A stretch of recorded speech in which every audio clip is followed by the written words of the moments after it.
चक्रवात मोथा ने भारत के पूर्वी तट पर खतरे की घंटी बजा दी है। बंगाल की खाड़ी में तेजी से बन रहे इस चक्रवात ने अब गंभीर रूप ले लिया है और मौसम विभाग ने आंध्र प्रदेश, उड़ीसा, झारखंड और पश्चिम बंगाल के तटीय इलाकों में लाल अलर्ट जारी कर दिया है। बताया जा रहा है ये तूफान मछलीपट्टम और कलिंगपट्टम के बीच तट से टकरा सकता है, जहां हवा की रफ्तार 90 से 110 किलोमीटर प्रति घंटा तक पहुंचने की संभावना है।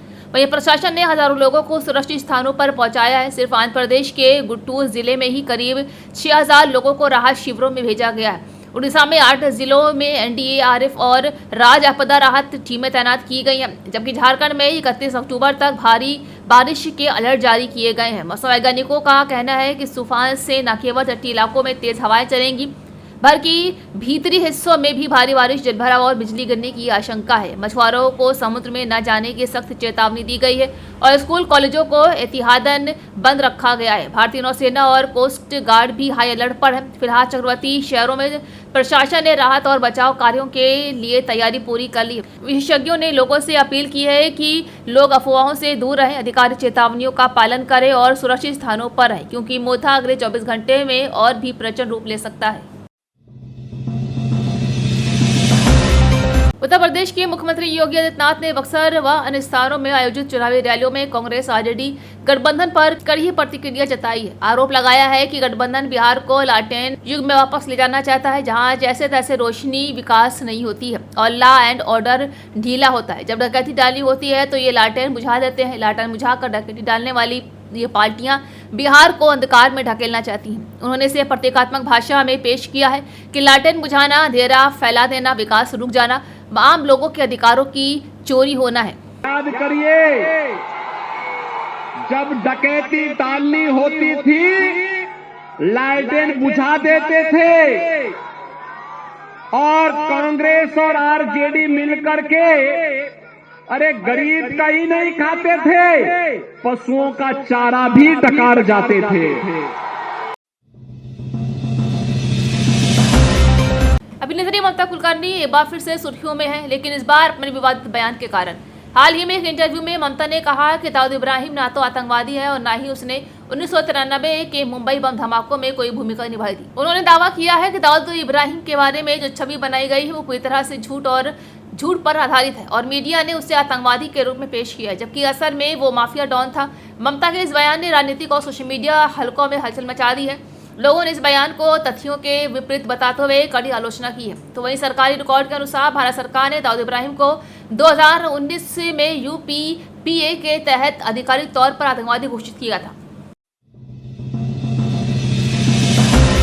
प्रधानमंत्री नरेंद्र मोदी ने बिहार के मुजफ्फरपुर में हुई चुनावी रैली में राहुल गांधी के छठ पर्व पर दिए गए बयान को बड़ा मुद्दा बना दिया है। राहुल गांधी ने हाल ही में कहा था कि अगर मोदी जी से कहा जाए कि वोट के लिए स्टेज पर नाचे तो वो नाच जाएंगे। इस बयान को लेकर पीएम मोदी ने कांग्रेस और राजद दोनों पर तीखा हमला बोला है और इसे छठ पूजा जैसे पवित्र पर्व का अपमान बताया है।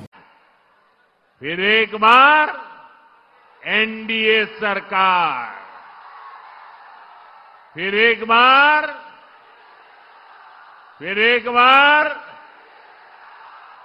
बार बिहार में फिर से सुशासन सरकार। साथियों, छठ महापर्व के बाद ये मेरी पहली जनसभा है। छठ महापर्व बिहार और देश का गौरव है। देश और दुनिया में छठ महापर्व मनाया जाता है। हम छठ के गीत सुनते हैं तो भाव विभोर हो उठते हैं। बिहार में जारी चुनावी संग्राम के बीच एआईएमआईएम चीफ असदुद्दीन बिहार की किशनगंज पहुंचे। जनता से वोट और वादों के बीच ओवैसी ने तेजस्वी यादव की चुनावी वादों की पोल खोल लग दी है। ओवैसी ने पीएम मोदी, नीतीश कुमार और तेजस्वी को लेकर जनता के सामने विकास कार्य और बीते सालों के कामों पर खूब सुनाया। मजा लगाओ, पूरे भारत के सरकार में, भारत की सरकार में 30 लाख लोग काम करते हैं। कितना? 30 लाख। तेजस्वी बोल रहा है कि 2,75,00,000 घर जो है उनको सबको नौकरी दूंगा।